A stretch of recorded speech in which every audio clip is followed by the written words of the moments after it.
بسم اللہ الرحمن الرحیم۔ السلام علیکم، میں ہوں نعیم رضا اور آپ دیکھ رہے ہیں ہمارا یوٹیوب چینل۔ ناظرین، اگر آپ چاہیں تو ہمارے اس چینل کو سبسکرائب بھی کر لیں تاکہ ہماری پہنچ آپ تک آسانی سے ہوتی رہے اور جو ہم آپ تک پہنچانا چاہتے ہیں وہ بھی آپ تک آسانی سے پہنچتا رہے۔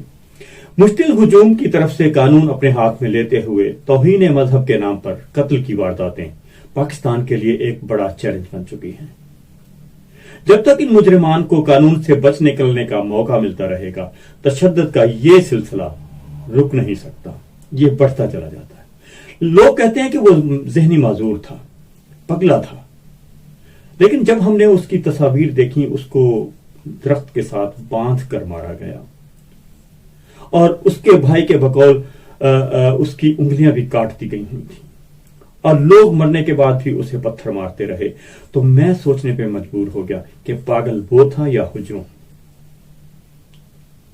آپ کی بھی اس میں اپنی کیا رائے ہوگی کہ پاگل وہ تھا یا ہجوم پاگل تھا؟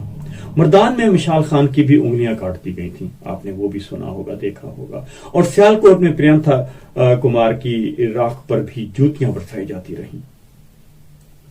یہ بہیمانہ اور لرزہ خیز رویوں سے نتیجہ یہی اخذ ہوتا ہے کہ ذہنی خلل دراصل اس طرح مارنے والوں میں ہی ہوتا ہے۔ ذہنی معذور اصل میں یہ مشتعل ہجوم ہی ہوتے ہیں۔ میاں چنو میں رونما ہونے والا یہ واقعہ انسانیت سوز جرم کے اگلے ہی دن اس کے اگلے ہی دن ہائی کورٹ کا فیصلہ آتا ہے کہ جس میں قندیل بلوچ کے غیرت کے نام پر قتل کے مرکزی ملزم قندیل کے بھائی کو عمر قید کی سزا سے بری کر دیا جاتا ہے۔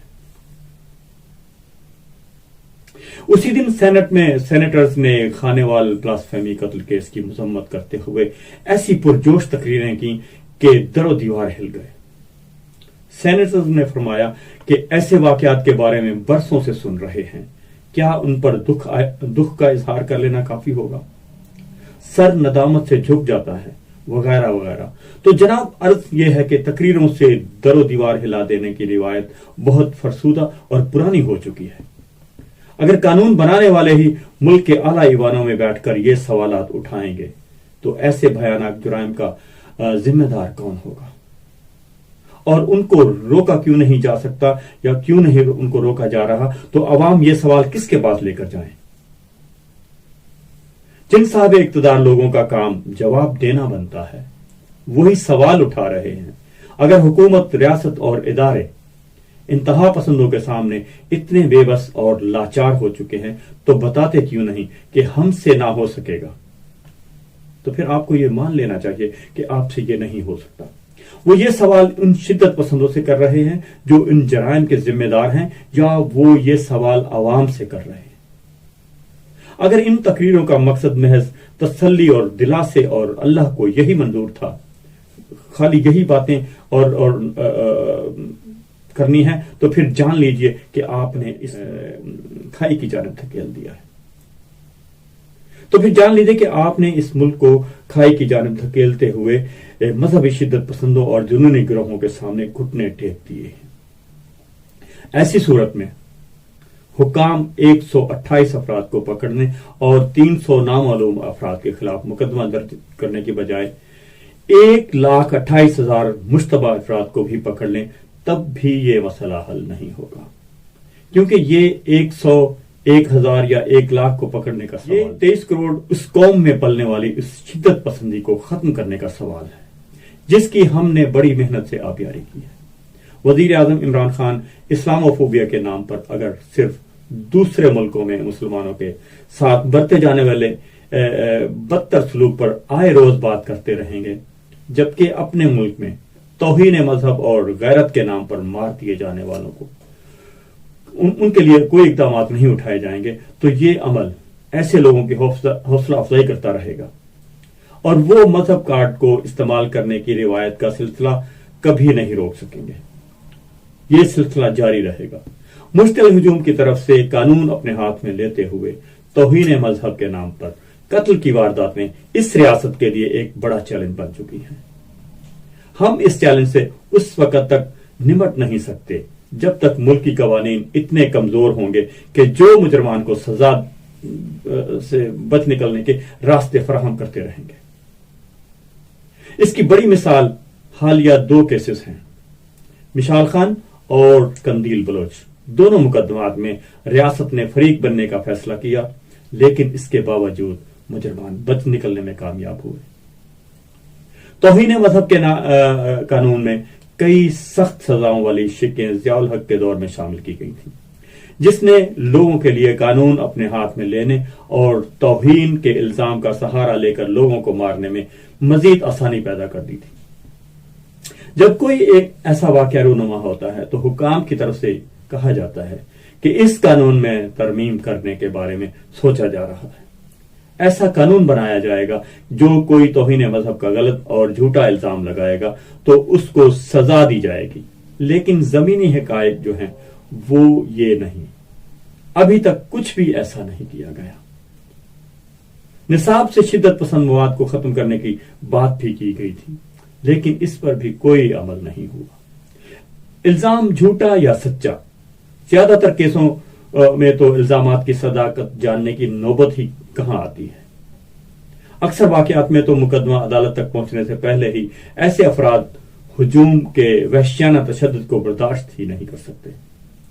ایسا ہی پرینتھا کمار، مشال خان یا ذہنی معذور مشتاق کے ساتھ ہوا۔ مشتاق احمد تو ذہنی مریض تھا، لیکن ہمارے سیاستدان، حکام، کرتا دھرتا اور اس مملکت کے مالک تو ذی شعور اور سیانے لوگ ہیں۔ وہ اس طرح کے قانون کو چھیڑ کر اپنا ووٹ بینک کیوں خراب کریں گے؟ اگر وہ ایسے قوانین بنائیں گے جن سے ان کا ووٹ بینک خراب ہوگا تو وہ کیوں ایسا قوانین بنائیں گے؟ کیونکہ وہ تو عقل مند لوگ ہیں۔ وہ جن دینی گروہوں کو اپنا حلیف جانتے ہیں ان کو حریف کیوں بنائیں گے؟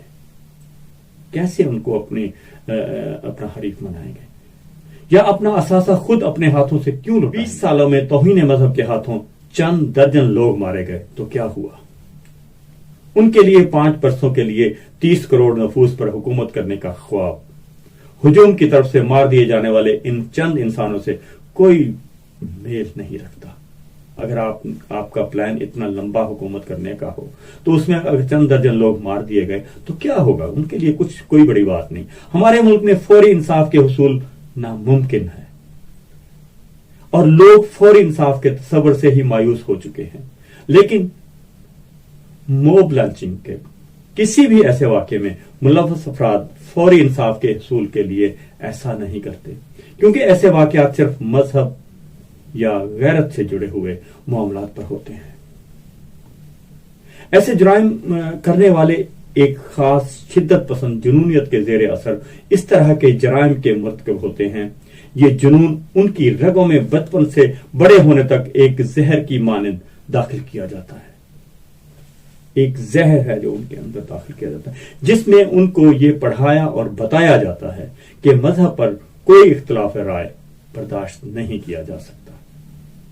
یہ ان کو تعلیم دی جاتی ہے۔ ایسا جوان جب یہ سنتا ہے کہ کسی نے اس کے مذہب کے خلاف بات کی ہے یا کوئی ایسا کام سرزد ہوا ہے جو ان نظریات کے خلاف ہے، جو اس کو اب تک پڑھائے گئے یا بتائے گئے، تو وہ غصے میں پک کر پٹھی بن جاتا ہے، اور پھر اس کے سامنے ایک ذہنی معذور ہی کیوں نہ ہو، وہ اس کو بے دردی سے قتل کرنے میں کوئی شرم یا ہچکچاہٹ محسوس نہیں کرے گا۔ ہمیں قوانین کی تبدیلی کے ساتھ ساتھ ایسے مذہبی گروہوں کی بیخ کنی بھی کرنا ہوگی جن کے زیر اثر نوجوانوں میں ایسی سوچ تربیت پاتی ہے، کیونکہ پرینتھا کمار کو مارنے والے افراد نے اللہ اکبر کے علاوہ لبیک کے نعرے بھی لگائے تھے۔